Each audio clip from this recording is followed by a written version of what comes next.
A Mystery of Heroism, a short story by Stephen Crane.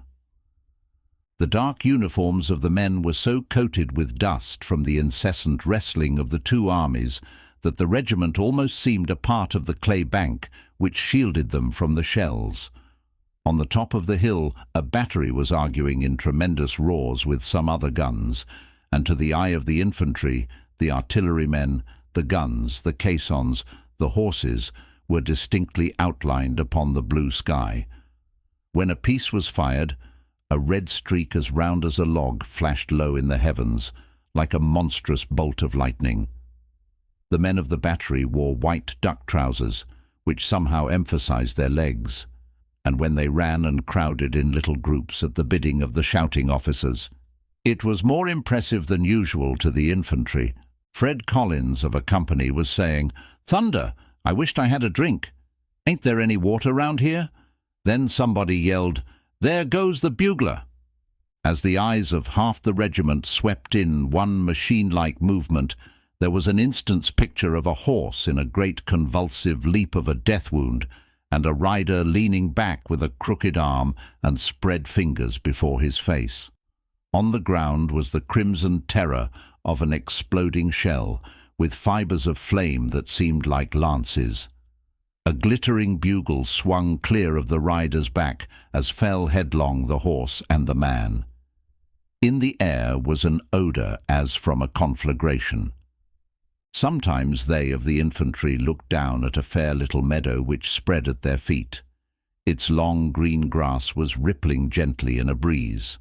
Beyond it was the grey form of a house half torn to pieces by shells and by the busy axes of soldiers who had pursued firewood. The line of an old fence was now dimly marked by long weeds and by an occasional post. A shell had blown the well house to fragments. Little lines of grey smoke ribboning upward from some embers indicated the place where had stood the barn. From beyond a curtain of green woods there came the sound of some stupendous scuffle, as if two animals of the size of islands were fighting. At a distance there were occasional appearances of swift-moving men, horses, batteries, flags, and with the crashing of infantry volleys were heard, often, wild and frenzied cheers. In the midst of it all, Smith and Ferguson, two privates of a company, were engaged in a heated discussion, which involved the greatest questions of the national existence. The battery on the hill presently engaged in a frightful duel. The white legs of the gunners scampered this way and that way, and the officers redoubled their shouts. The guns, with their demeanours of stolidity and courage, were typical of something infinitely self-possessed in this clamour of death that swirled around the hill. One of a swing team was suddenly smitten, quivering to the ground, and his maddened brethren dragged his torn body in their struggle to escape from this turmoil and danger. A young soldier astride one of the leaders swore and fumed in his saddle, and furiously jerked at the bridle. An officer screamed out an order so violently that his voice broke, and ended the sentence in a falsetto shriek. The leading company of the infantry regiment was somewhat exposed, and the colonel ordered it moved more fully under the shelter of the hill. There was the clank of steel against steel. A lieutenant of the battery rode down and past them, holding his right arm carefully in his left hand, and it was as if this arm was not at all a part of him, but belonged to another man. His sober and reflective charger went slowly. The officer's face was grimy and perspiring, and his uniform was tousled as if he had been in direct grapple with an enemy. He smiled grimly when the men stared at him. He turned his horse toward the meadow. Collins of A Company said, "I wished I had a drink. I bet there's water in that there old well yonder." "Yes, but how you going to get it?" For the little meadow which intervened was now suffering a terrible onslaught of shells. Its green and beautiful calm had vanished utterly. Brown earth was being flung in monstrous handfuls, and there was a massacre of the young blades of grass. They were being torn, burned, obliterated. Some curious fortune of the battle had made this gentle little meadow the object of the red hate of the shells, and each one, as it exploded, seemed like an imprecation in the face of a maiden. The wounded officer who was riding across this expanse said to himself, "Why, they couldn't shoot any harder if the whole army was massed here." A shell struck the grey ruins of the house, and as, after the roar, the shattered wall fell in fragments, there was a noise which resembled the flapping of shutters during a wild gale of winter. Indeed, the infantry paused in the shelter of the bank, appeared as men standing upon a shore contemplating a madness of the sea. The angel of calamity had under its glance the battery upon the hill. Fewer white-legged men laboured about the guns. A shell had smitten one of the pieces, and after the flare, the smoke, the dust, the wrath of this blow were gone. It was possible to see white legs stretched horizontally upon the ground, and at that interval to the rear, where it is the business of battery horses to stand with their noses to the fight, awaiting the command to drag their guns out of the destruction, or into it, or wheresoever these incomprehensible humans demanded with whip and spur. In this line of passive and dumb spectators, whose fluttering hearts yet would not let them forget the iron laws of man's control of them, in this rank of brute soldiers there had been relentless and hideous carnage. From the ruck of bleeding and prostrate horses, the men of the infantry could see one animal raising its stricken body with its forelegs and turning its nose with mystic and profound eloquence toward the sky. Some comrades joked Collins about his thirst. "Well, if you want a drink so bad, why don't you go get it?" "Well, I will in a minute if you don't shut up." A lieutenant of artillery floundered his horse straight down the hill, with as great concern as if it were level ground. As he galloped past the colonel of the infantry, he threw up his hand in swift salute. "We've got to get out of that," he roared angrily. He was a black-bearded officer, and his eyes, which resembled beads, sparkled like those of an insane man. His jumping horse sped along the column of infantry. The fat major, standing carelessly with his sword held horizontally behind him, and with his legs far apart, looked after the receding horseman and laughed. "He wants to get back with orders pretty quick, or there'll be no battery left," he observed. The wise young captain of the 2nd Company hazarded to the lieutenant colonel that the enemy's infantry would probably soon attack the hill, and the lieutenant colonel snubbed him. A private in one of the rear companies looked out over the meadow, and then turned to a companion and said, "Look there, Jim." It was the wounded officer from the battery, who some time before had started to ride across the meadow, supporting his right arm carefully with his left hand. This man had encountered a shell apparently at a time when no one perceived him, and he could now be seen lying face downward with a stirruped foot stretched across the body of his dead horse. A leg of the charger extended slantingly upward, precisely as stiff as a stake. Around this motionless pair the shells still howled. There was a quarrel in A Company. Collins was shaking his fist in the faces of some laughing comrades. "Durn ye, I ain't afraid to go. If ye say much, I will go." "Of course ye will. You'll run through that there meadow, won't ye?" Collins said in a terrible voice. "You see now." At this ominous threat, his comrades broke into renewed jeers. Collins gave them a dark scowl and went to find his captain.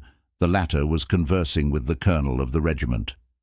"Captain," said Collins, saluting and standing at attention. In those days all trousers bagged at the knees. "Captain, I want to get permission to go get some water from that there well over yonder." The colonel and the captain swung about simultaneously and stared across the meadow. The captain laughed. "You must be pretty thirsty, Collins." "Yes, sir, I am."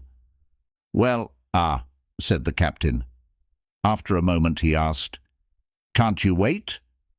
"No, sir." The colonel was watching Collins's face. "Look here, my lad," he said in a pious sort of a voice. "Look here, my lad." Collins was not a lad. "Don't you think that's taking pretty big risks for a little drink of water?" "I don't know," said Collins uncomfortably. Some of the resentment toward his companions, which perhaps had forced him into this affair, was beginning to fade. "I don't know whether 'tis." The colonel and the captain contemplated him for a time. "Well," said the captain finally. "Well," said the colonel, "if you want to go, why, go." Collins saluted. "Much obliged to you." As he moved away, the colonel called after him, "Take some of the other boys' canteens with you and hurry back now." "Yes, sir, I will."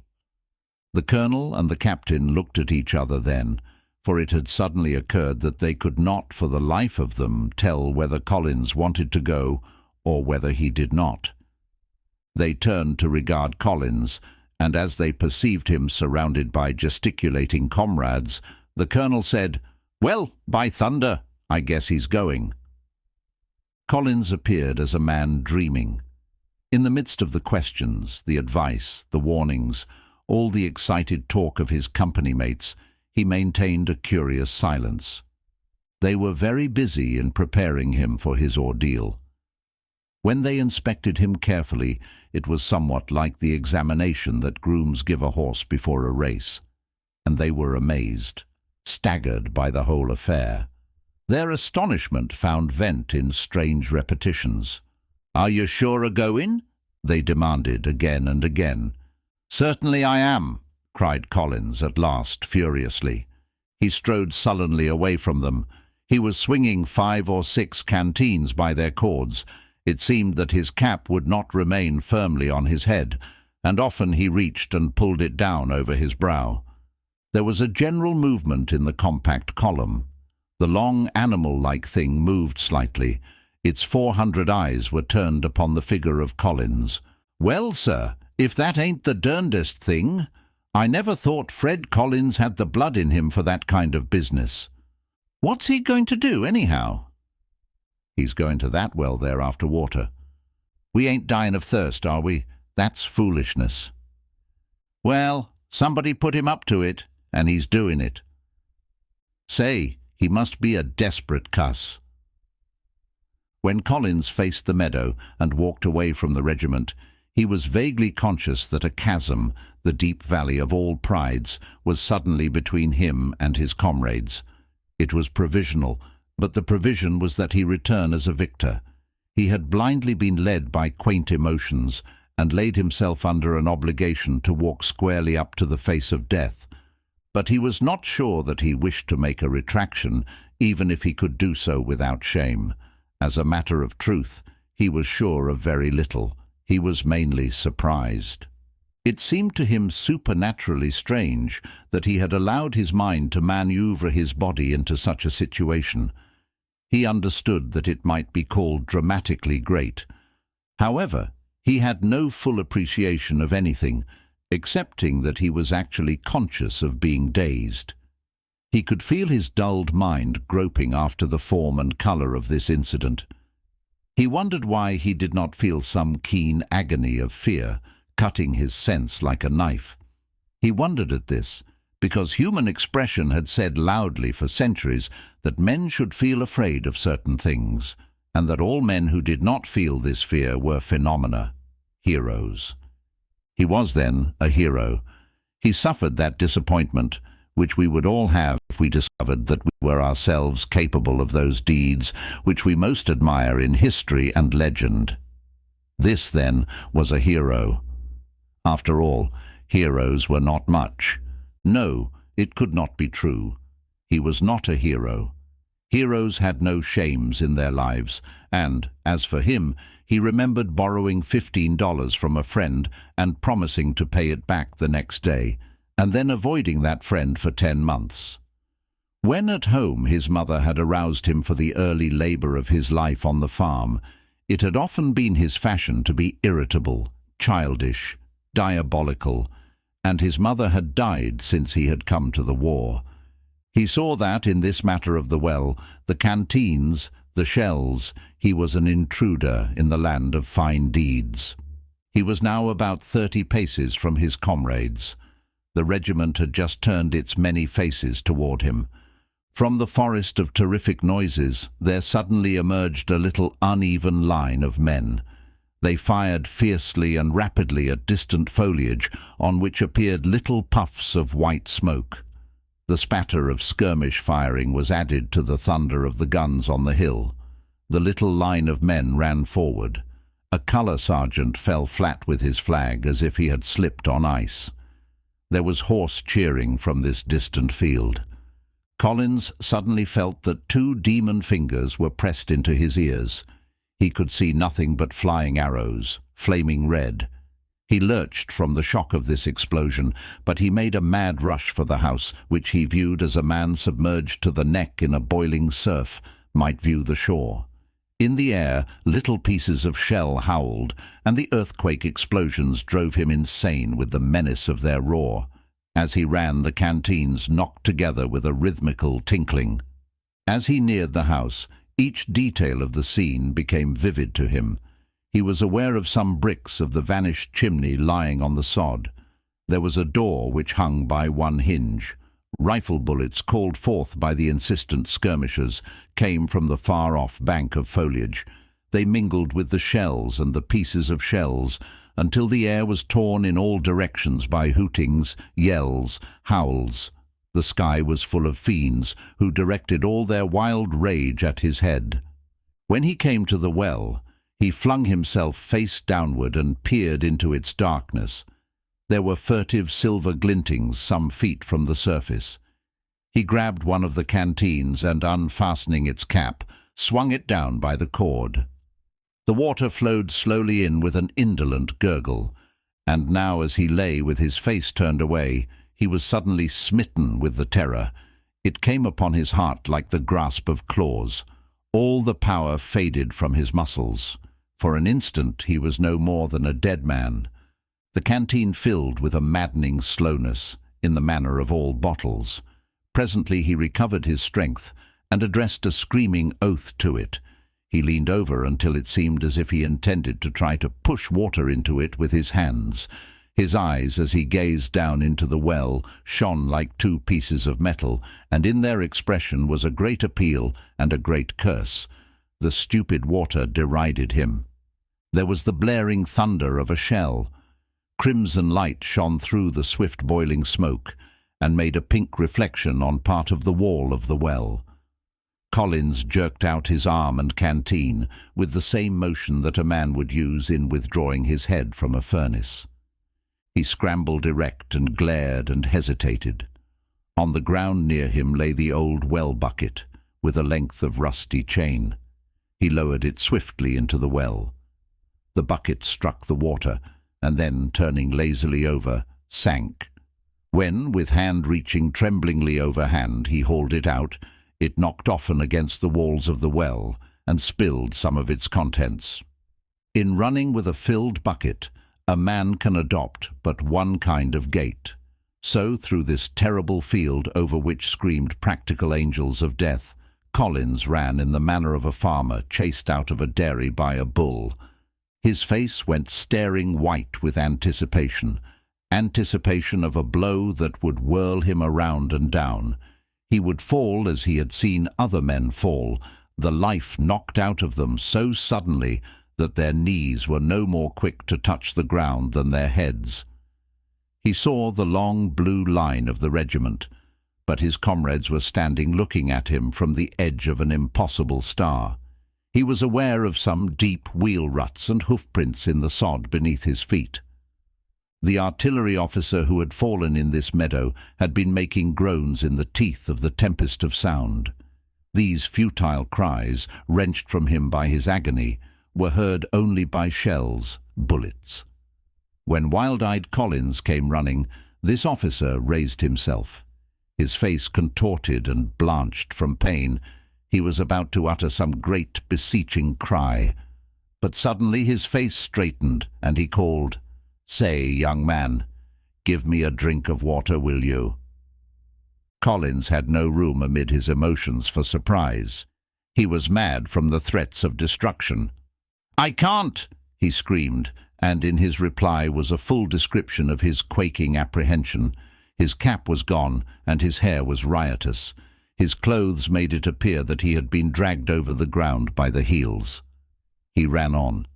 The officer's head sank down and one elbow crooked. His foot in its brass-bound stirrup still stretched over the body of his horse, and the other leg was under the steed. But Collins turned. He came dashing back. His face had now turned grey, and in his eyes was all terror. "Here it is! Here it is!" The officer was as a man gone in drink, his arm bent like a twig, his head drooped as if his neck were of willow. He was sinking to the ground, to lie face downward. Collins grabbed him by the shoulder. "Here it is. Here's your drink. Turn over. Turn over, man, for God's sake." With Collins hauling at his shoulder, the officer twisted his body and fell with his face turned toward that region where lived the unspeakable noises of the swirling missiles. There was the faintest shadow of a smile on his lips as he looked at Collins. He gave a sigh, a little primitive breath like that from a child. Collins tried to hold the bucket steadily, but his shaking hands caused the water to splash all over the face of the dying man. Then he jerked it away and ran on. The regiment gave him a welcoming roar. The grimied faces were wrinkled in laughter. His captain waved the bucket away. "Give it to the men!" The two genial, skylarking young lieutenants were the first to gain possession of it. They played over it in their fashion. When one tried to drink, the other teasingly knocked his elbow. "Don't, Billy, you'll make me spill it," said the one. The other laughed. Suddenly there was an oath, the thud of wood on the ground, and a swift murmur of astonishment among the ranks. The two lieutenants glared at each other. The bucket lay on the ground empty.